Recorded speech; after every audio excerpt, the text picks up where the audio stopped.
Okay, I'm going to make a long story short. So I was doing this unboxing and it ended up, this video is going to be like 30 minutes long. I'm telling you, watch it. It's riveting. You'll be at the edge of your seat learning facts about Victorian people and all sorts of shit. So stay tuned and don't go away. You follow what I'm saying? Don't watch 2 minutes of it. Don't watch 1 minute of it. Watch the full, I don't know, 20, 30 minutes of this video because you'll be hanging onto the edge of your seats or pants. Okay, so here's me opening it, and I was going on and on and on about how I really wanted this item. It was a pain in the ass to open. This thing is so rare that you never find them filled, and I was shitting my pants waiting for the eBay auction to end and hoping nobody saw it. What the seller did was put only a shitty description with one picture and didn't tell anybody it was antique, really. Just said old perfume bottle. Didn't even say it was full. Put it in a shitty category. Nobody found it except for one other person. They bid early. They bid the opening bid of 20, but their max was 43. I think I went in there and I won it by $1. I went up to a lot more than that. And I won. And it arrived. And I was shitting my pants, afraid the contents were going to actually... the contents were going to be spilled out because this is from 1884. Yes, 1884. And here I am. Here, we'll play a little bit of it. And look how excited I was. I got my potion, my nectar of the gods. And then I found out some really, really nefarious things about these old perfumes and how dangerous they are. So just stay tuned. Watch and you'll learn and more information about this particular bottle of perfume and the company from Chicago, Illinois, and how this company made like 50 other perfumes and all sorts of other shit. And you'll find out what was the real contents of this perfume bottle or eau de toilette. And oh, there's the stopper. I just can't help myself. I have to let myself show you some more shit. And there we go. And I'm going to hold it up like my trophy in a moment. Let's get to that part. I love that part. Hold on. Hold on. Oh, there I am. I'm holding it up like my trophy. Couldn't help my damn self. Look at this. Look at this damn thing. Oh my God, it's a thing of beauty. You never find these old 139-year-old bottles of perfume. You find them empty, but you don't find them with the sweet nectar of the gods. Or is it the sweet nectar of the gods? So stay tuned to find out more on this episode of What the Fuck Did I Get on eBay? So I've been trying to film this video for over, I shit you not, like 7 hours. And every single time I start talking and showing this bottle, somebody comes flying into the kitchen in my family like Kramer. Fuck you, Kramer. Stop it. Stop it. Stop coming into my kitchen. You bastard, you. Just disappear, please. Oh my God, I can't film this video. Okay, so in 1884, around the time that this perfume bottle was made, and before, and even after, up until like the early 20th century, the contents of bottles, medicines, potions, lotions, did not have to be tested out. Oh, here comes another Kramer into the kitchen.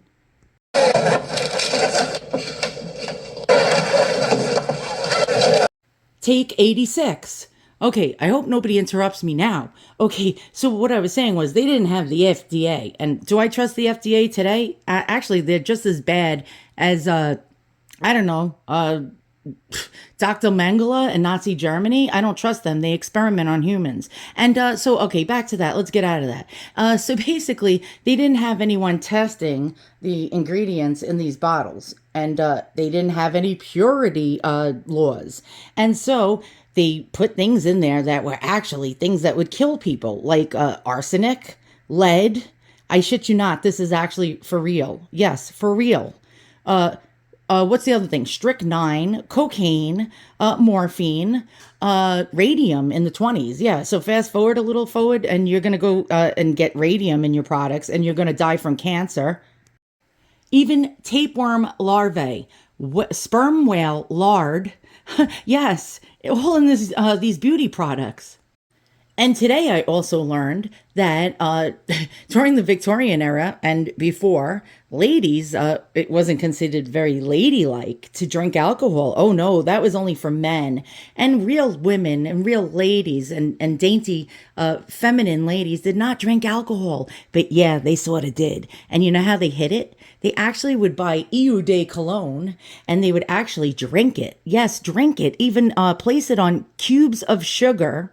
They would put a couple of drops on cubes of sugar and drop it into a little teeny tiny little vial and take a swig out of it when nobody was looking as they were walking down the street. Or they would gargle with it. So if they drank some brandy, they would gargle with this stuff to hide the smell of alcohol on their breath. Oh, yes. And did it always work? Let's find out with a little clip.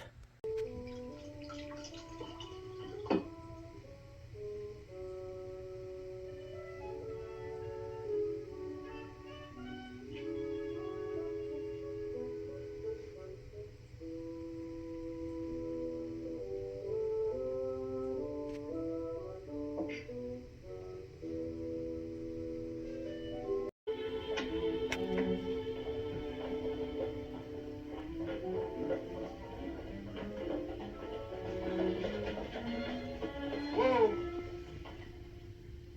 Great balls of fire. It's red.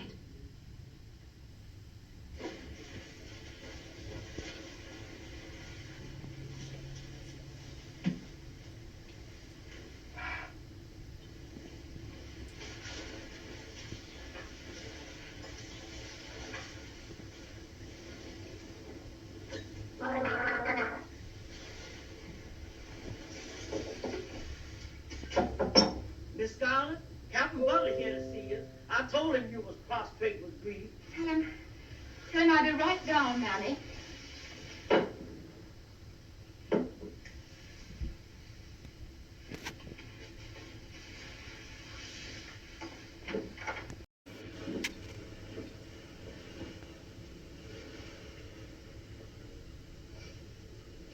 It's no good, Scarlett.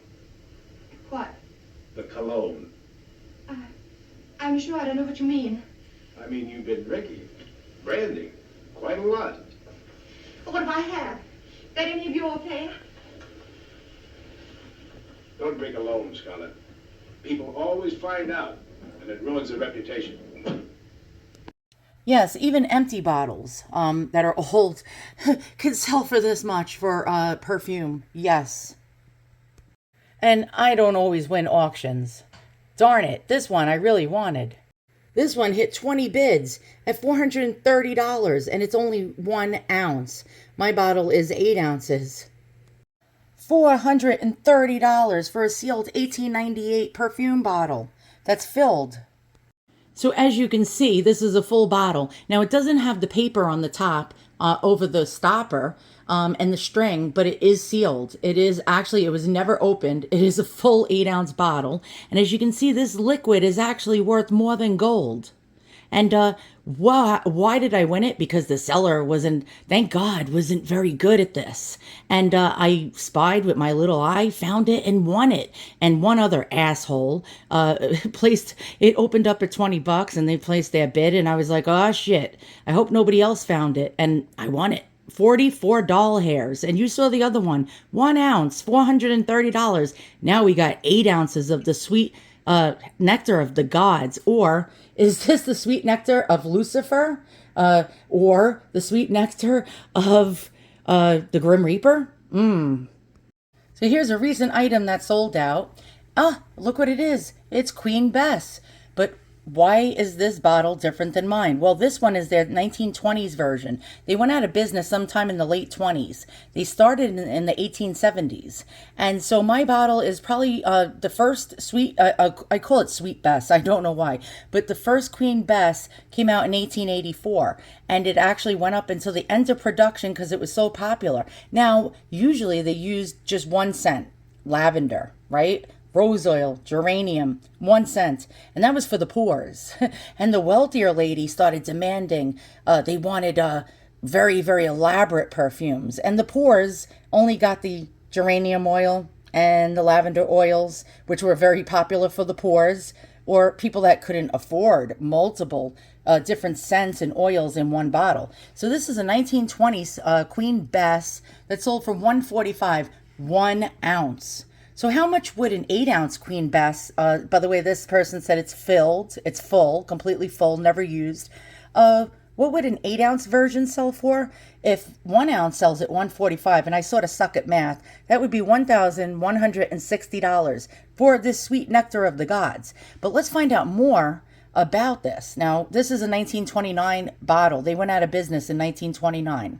Okay, so Benson D. Baldwin was an American perfumer. He was from Hillcrest, South Haven, Michigan. He was one of the early pioneer perfumers in this country, and first established his own line of perfumes in the Palmer House block in Chicago in 1873. He was the organizer of B.D. Baldwin and Company, which in later years became the Baldwin Perfumer Company of Chicago. While Mr. Baldwin had retired from active work in his later years, he never lost his interest in the perfume industry. The American Perfumer and Essential Oil Review.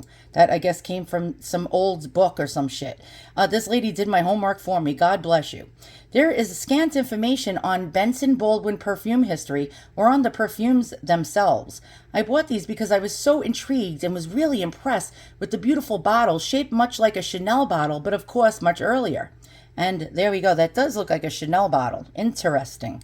According to the internet, Baldwin's Queen Bess was first launched. By the way, it was their first perfume. I did further, and going down the Google rabbit hole. It was the first perfume that they released, and it was in 1884. She wrote, "I would imagine that the bottle I have here may have been issued in the late 20s. Yes, that is true. And that seems to be when the production ended." Interesting. Okay, and then it goes on about Elizabeth was called Good Queen Bess. She was actually a queen during her reign of 1558 to 1603. She was the queen of Henry VIII, and the daughter of Henry VIII, and the daughter of Anne Boleyn, I believe, who got beheaded by that king, and blah, blah, blah, and blah, blah, blah.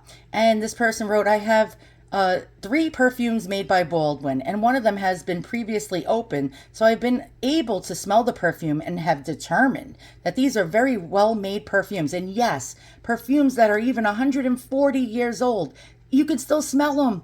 They're sealed. They were never touched. It's like fine wine. They get better with age, I believe.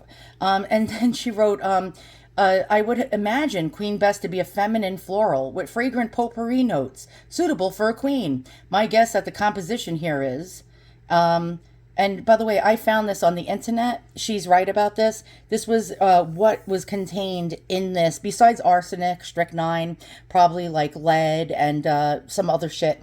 Top notes, bergamot or bergamot, neroli, petrogane, orange blossom. Heart notes are jasmine, rose, geranium, honeysuckle, and lilac. Base notes, sandalwood, cinnamon, musk, ambergris, and civet.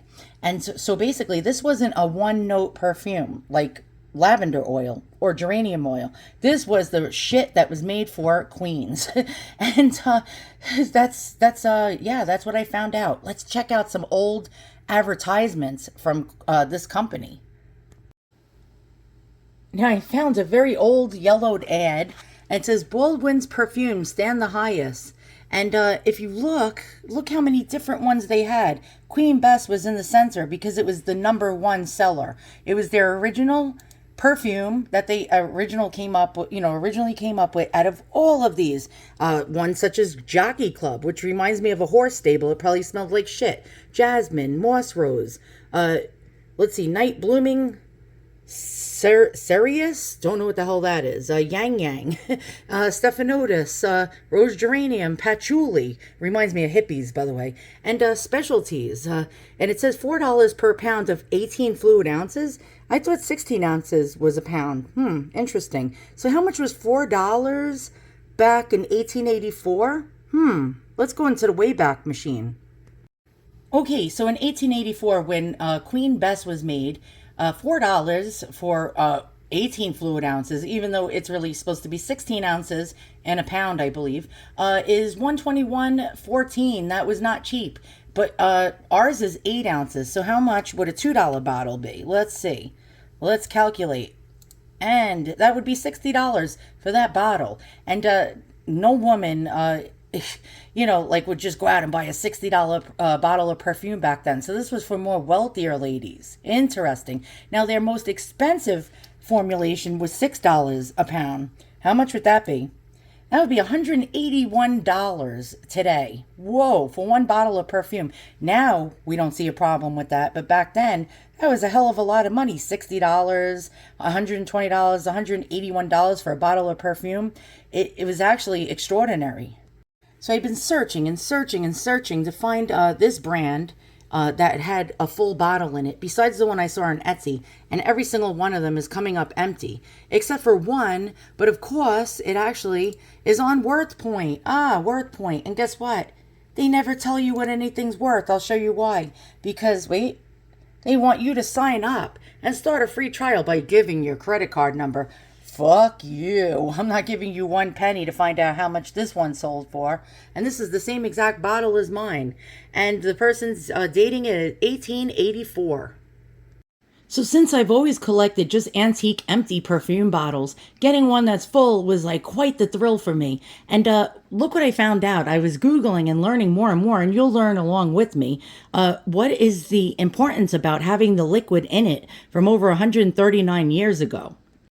Okay, so I found this thing about collecting antique perfume bottles or perfume, and it's saying it's really hard to actually, when you're collecting, this is like a real thing. You really want to find them full or halfway full, a quarter of the way full. It says setback number 3 when collecting, trying to find a full unopened bottle of vintage scents. And vintage, even ones from the 60s sell for big bucks, and the 70s and the 50s, not just the Victorian era ones. It says finding a full unopened bottle of vintage scents, like I can't even pronounce that, or Sycamore by Chanel from the 30s, or can't say that, it's French, from the 50s is next to impossible. Why? Most people don't realize that perfume collecting is a real thing, and this real thing is trendy and expensive. These vintage scents, not just the beautiful bottles, are worth big bucks to a new generation of perfume chemists, mixing new and old scents in New York, Milan, and Paris. So, that's interesting. So apparently they must buy these bottles that are unopened to try to experiment with them, smell them, and try to recreate them and put their name brand on them. Interesting. Okay, so it says, don't forget about the industrious group of new age perfume entrepreneurs who are amassing old, half-empty bottles of perfume in thrift stores. And, here comes Kramer to interrupt another one of my videos.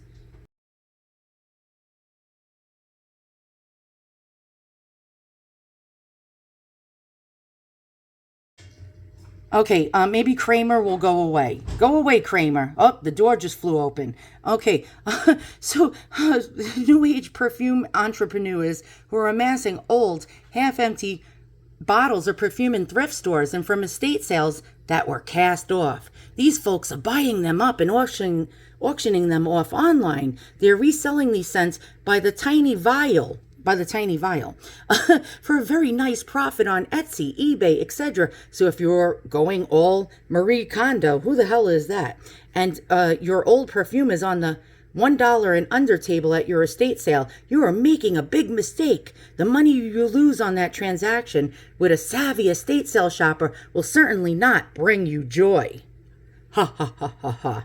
I guess that's a perfume. Oh yeah, joy is a perfume. Oh, this is interesting. Some collectors are looking for that scent that their late mother wore and paying big bucks to recapture it in a bottle or vial. Yeah, my mom used to wear something called Ciara back in the 70s when I was a kid, and it sort of smelled awful. And I never wanted to tell her how bad it smelled. It smelled like men's to me, like my dad's like aftershave or Old Spice, and it used to make me vomit in the car. So we would be driving, and this is actually a thing. We'd be driving around in my mother's old Cordoba. Yes, it was a Cordoba, and it was burgundy. I'll never forget. And it would be in the summer, and she'd have the windows rolled all the way up, smoking a cigarette, and her smell of Sierra wafting through the air. And I'd say, Mommy, Mommy, I have to throw up now. And she'd say, oh, just, she'd roll the window down. By the way, we didn't have buttons like we do now. And she'd start rolling the window down, and I'd be vomiting out the window as she drove. Come to think of it, I'd like to find a bottle. Oh my God, Kramer, you're interrupting me. You fucktard, get out of here. Okay, sorry about that. Yeah, Kramer came back again. And so I'm your daughter, you don't have to talk to me like that. I'm joking around. Oh my God, nobody gets my humor. It's sarcastic. Shut up, I'm doing a video. You always treat me really bad. I do not, she's a liar. So, okay, back to what I was saying when I was so rudely interrupted by Kramer hat. Stop it, you ass hat. Okay. Oh my God. What I was so rudely interrupted in saying was, I'd like a bottle of my mother's Sierra again. And they're saying that this vintage perfume market is alive and well in this. Oh my God. Stop it already. Stop it. These old perfumes in their bottles are leading the pack as valuable, memorable, and somewhat attainable collecting category. You see, I told you I can't make a YouTube video. Now this is hour 9 already. Shh, I didn't ask for you to speak. Only speak when spoken to. Sorry about that. As you can tell, I'm sort of cranky.